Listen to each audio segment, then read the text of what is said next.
نظم قسم علوم الإعلام والاتصال بجامعة غليزان يوم الثلاثاء ملتقى دولي هجين الموسوم بالثقافة الاتصالية وتنمية رأس المال البشري.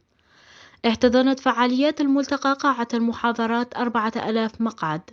شهد الملتقى عدة مشاركات متنوعة حضورية وأخرى عن بعد من مختلف ولايات الوطن وحتى خارجه كالسودان، طرابلس، لبنان، تونس ومصر. افتتح الملتقى بآيات من الذكر الحكيم وتبعه الوقوف للاستماع إلى النشيد الوطني. بعدها مباشرة تم الإعلان عن الافتتاح الرسمي لأشغال الملتقى الدولي بكلمة افتتاحية ألقتها الدكتورة عامر أمال رئيسة الملتقى.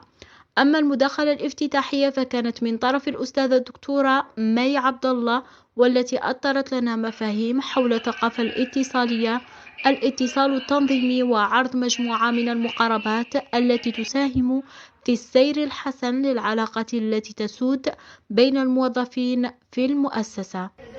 وشهد هذا الملتقى توافدا كبيرا من طرف طلبة القسم وأساتذته، حيث ساهموا في إثراء النقاش حول المواضيع التي تم تسليط الضوء عليها أثناء الملتقى. شكر الجزيل على هذا التنظيم الجيد من قبل رئيسة الملتقى الأستاذة عامر أمال. كما أيضا أشكر القسم على تنظيم هذا الملتقى الذي هو عبارة عن ملتقى هجين بين حضوري وعن بعد حول الثقافة الاتصالية. كان التنظيم رائع حيث تناول مجموعة من النقاط التي تخصنا نحن طلبة علوم الإعلام والاتصال، وخاصة الاتصال. وكذلك أثني الشكر لرئيس الاتحاد الولائي الاتحاد الصحفيين ملتقى في غاية التنظيم والتنسيق من جهة الأساتذة والطلبة. حضور وفير للأساتذة من مختلف الجامعات الوطن ومن خارج. واختتمت الجلسة الثانية برئاسة الدكتورة موسى نسيمة أميرة ومقرر الجلسة الدكتورة يحيى تنفير حنان، والتي ضمت مجموعة من مداخلات لأساتذة من مختلف جامعات الوطن.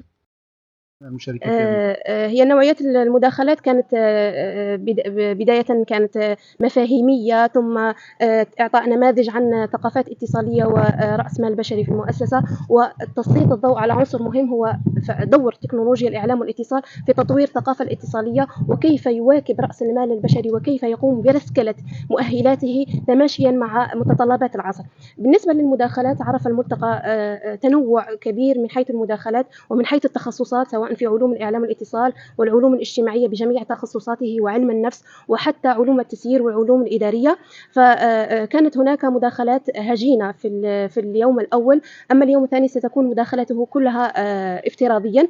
أما بالنسبة للدول المشاركة نجد ليبيا، تونس، العراق، مصر، لبنان، سوريا، فلسطين وغيرها من الدول العربية، وكلهم يتفق أو كلهم يجتمع لنقاش أو مناقشة موضوع الثقافة الاتصالية ورأس المال البشري في المؤسسة.